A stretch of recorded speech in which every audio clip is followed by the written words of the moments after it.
How to change subtitle language on my drama.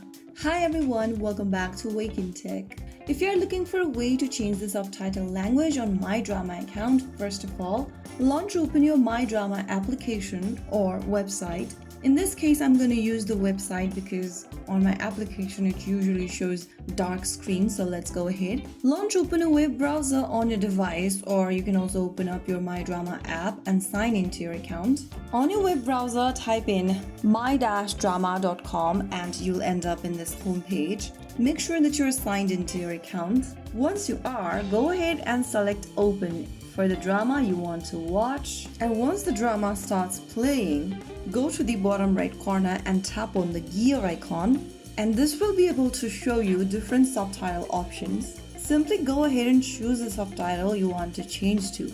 And now you can play the drama and you'll be able to change the subtitle setting immediately. So that's how you change your subtitle language in My Drama account. Super quick and easy. If you found the video helpful, don't forget to like, share and subscribe to our channel.